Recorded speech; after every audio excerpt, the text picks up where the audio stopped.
অন্তর্দন্তের সূত্রপাত ধরে সে হত্যার উদ্দেশ্যে আলমগীরকে গুলি করে। তাদেরকে একাধিকবার পুলিশ গ্রেপ্তার করেছে, তারা জামিনে বের হয়ে এসে একই কর্মকাণ্ডে লিপ্ত হচ্ছে। আপনারা অবগত আছেন যে গত 7/8/2026 তারিখ বেলা অনুমান 5:30 ঘটিকায় ডিএমপি ঢাকার পল্লবী থানাধীন সেকশন 11 ব্লক বি 2 নম্বর রোডে ইমনের চায়ের দোকানের সামনে একটি গোলাগুলির ঘটনা ঘটে।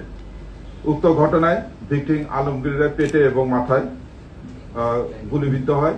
একই ঘটনায় জ্যোৎস্না নামে জনৈক মহিলা, পথচারী মহিলা পায়ে গুলি লেগে আঘাতপ্রাপ্ত হন।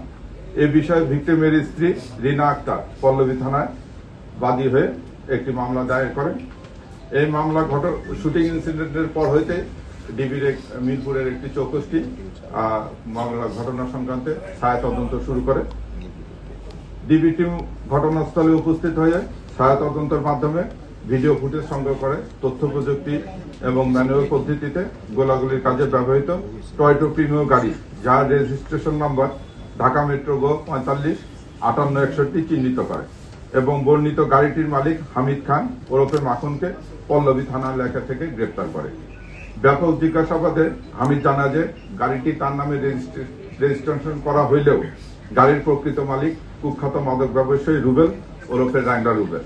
হামিদ মাদক সিন্ডিকেটের অপর সদস্য এবং ঘটনার সাথে সম্পৃক্ত অন্যান্য আসামিদের নাম প্রকাশ করে। তার তথ্যের ভিত্তিতে ল্যাংড়া রুবেলের সহযোগী পারভেজ এবং রাব্বিকে পল্লবী থানাধীন কালসি এলাকা হইতে গ্রেপ্তার করা হয়। একই সময় তাদের নিকট থেকে ল্যাংড়া রুবেলের ব্যবহৃত একটি সাদা রঙের টয়োটা ভক্সি গাড়ি, যার রেজিস্ট্রেশন নম্বর ঢাকা মেট্রো চ 12 সিরিয়ালের 6336 এবং এর ভিতরে থাকা 1000 পিস ইয়াবা উদ্ধার করা হয়।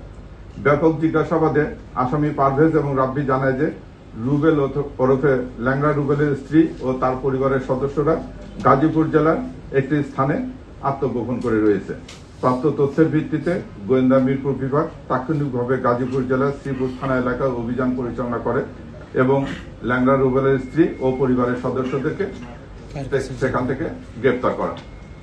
ল্যাংড়া রুবেলের স্ত্রী জিজ্ঞাসাবাদে জানায় যে গুলিবর্ষণের ঘটনায় প্রত্যক্ষ মূল আসামি ল্যাংড়া রুবেল ও তানজিন আহমেদ ওরফে বাপ্পা ওরফে শুটার বাপ্পা মিরপুর ঢাকা থেকে ঢাকার বাইরে পলায়নের জন্য প্রস্তুতি নিচ্ছে।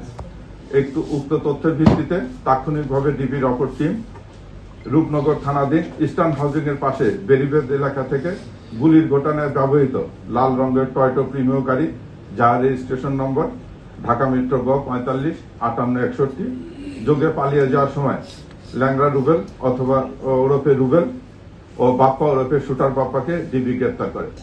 এই সময় তাদের কাছ থেকে গুলির ঘটনায় ব্যবহৃত একটি বিদেশি পিস্তল, 2 রাউন্ড গুলি এবং 2টি ম্যাগাজিন উদ্ধার করা হয়। প্রাথমিক জিজ্ঞাসাবাদে ল্যাংড়া রুবেল জানায় যে আলমগীর একজন প্রখ্যাত মাদক ব্যবসায়ী এবং এই মাদকের টাকা ভাগ বাটোয়ারা নিয়ে তাদের অন্তর্দন্তের সূত্রপাত ধরে সে হত্যার উদ্দেশ্যে আলমগীরকে গুলি করে। ল্যাংড়া রুবেল এবং বাপ্পি তারা চিহ্নিত সন্ত্রাসী, তাদের নামে ঢাকা শহরের বিভিন্ন জায়গায় একাধিক মামলা রয়েছে। আমরা এই পর্যন্ত ল্যাংড়া রুবেলের বিরুদ্ধে 7টি এবং ওই বাপ্পির বিরুদ্ধে একটি হত্যা সহ মাদকের মামলা পেয়েছি। তাদেরকে একাধিকবার পুলিশ গ্রেপ্তার করেছে, তারা জামিনে বের হয়ে এসে একই কর্মকাণ্ডে লিপ্ত হচ্ছে।